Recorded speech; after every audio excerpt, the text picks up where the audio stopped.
Hey guys, come with us to the reptile fair this week. We'll show you some crazy critters, buy some stuff, and show you some tank updates.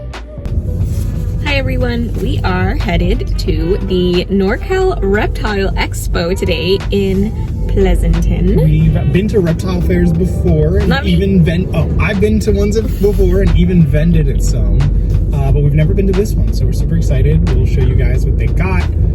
Expecting to see some animals, maybe get some supplies, maybe we'll even buy things, who knows? Yeah, what are we prepared to buy today though? I think today, well, it's hard when you go to the reptile fairs because you just see stuff and you're like, oh my gosh, I want it. But I think today I'm prepared to buy some new ISOs, definitely maybe some tanks to stock up if we want to make some customs, some hardscape, interesting vivarium plants that we can keep and grow and propagate. Yeah. Some stuff at these fairs is like an amazing deal. Some stuff is like super overpriced. So I don't know. Can you think of anything else? Any animals we'd be willing to walk away with? We're excited, so we'll take you along, try to film stuff. We got to the fair and it was huge. We were expecting plenty of animals, but what we weren't expecting were how many other kinds of vendors there were. There were adorable plushies, amazing and creative artwork, rocks, gems, fossils, and plants. We went straight for the plants and started looking around. We were really tempted by some of our favorites from our old tanks like oak leaf creeping pig, but we also saw some jewel orchids, which we ended up buying from another booth. And guys, we saw so many amazing animals at this fair. By far the most common were the geckos of New Caledonia, crested geckos, gargoyle geckos, and even some baby lychees. They were mostly crested geckos though. Crested geckos galore. I liked them, but Jane thinks they look a little weird.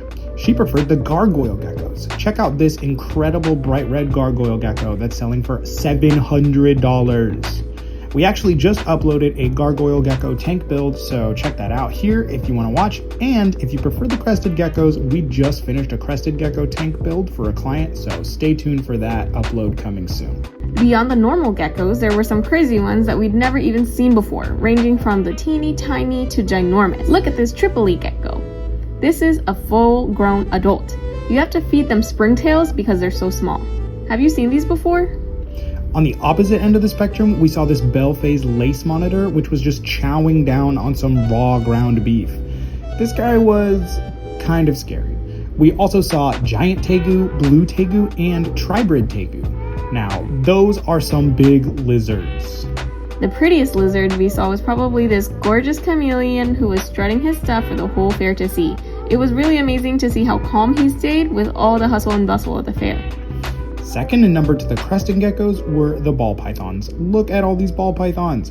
There were so many crazy morphs and patterns. Some had patterns that looked like letters or even emojis. Our favorite snakes were these cute hognoses. They stay so small and chubby. We also saw a blue snake, which was a crazy color to see. There were the expected tarantulas, but also a bunch of unexpected jumping spiders. Who knew they were such popular pets?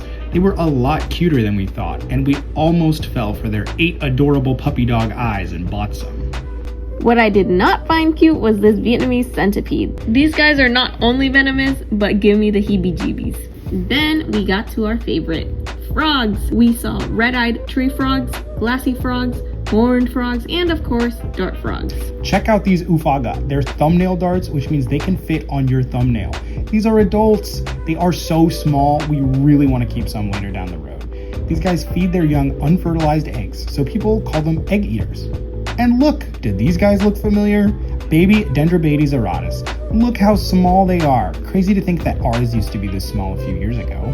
In our opinion, dart frog vivariums have the coolest plants of all vivariums, so we bought some mystery cuttings of begonia and margravia from one of the dart frog vendors. We're gonna put them in our tank later in the video. There were also these scaped vivariums for sale. They were really good. They had waterfalls, mist makers, and moss.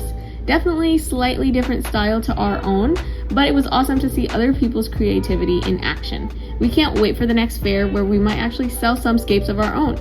Here's some of the scapes William sold at his first fair a few years ago. I think we've gotten a lot better since then. Last but not least, we visited the Isopods. They had so many isopods, it was hard to choose. Look at these adorable white rubber duckies. Look at these clown isopods. These are Jane's favorite. They have white polka dots all down their body and little red skirts. I first got Jane clowns a few years ago as a birthday gift. We ended up getting some clowns before heading home. Okay, 2 hours later and we are back in the car with lots to show. We got some new plants to start, little cuttings and things and put in our existing tanks. Got some isopods to refresh our poor clowns because they have not been breeding much lately, not for a couple of years. And ants invaded their enclosure and I think that really freaked them out, probably killed some of the babies. So we only got a couple adults left and they're pretty old, and hopefully refresh the colony, and yeah, because we really like our clowns. But overall, I liked it. It was like a good size, good variety of vendors. Do we think we're gonna vend next time? Yeah, I think we can. I think the next one's in June. As soon as we got home, we unpacked the goods. We're putting all our plant cuttings into a healthy, established tank so that they can grow a little bit before we take cuttings from them to propagate for our grow out in other tanks. We just find that our plants do a lot better in established vivariums, especially when they're new or vulnerable. Before we put our cuttings into the dart frog tank, we decided to trim the Alocasia. While we had the scissors out, we hacked back some of the moss too. Now, let's add the Marcravia. Any clue from you guys what kind this might be?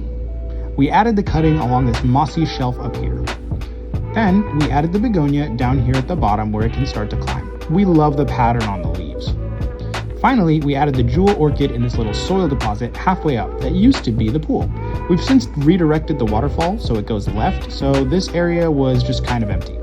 We also dropped off a little lotus seed pod that we picked up at the fair.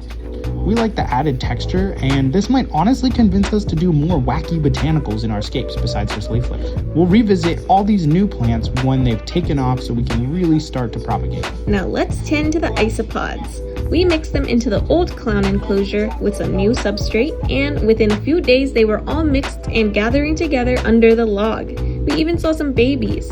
We're so glad our colony got the refresh it needed to get back on its feet, and we switched the containers to hopefully avoid more ants.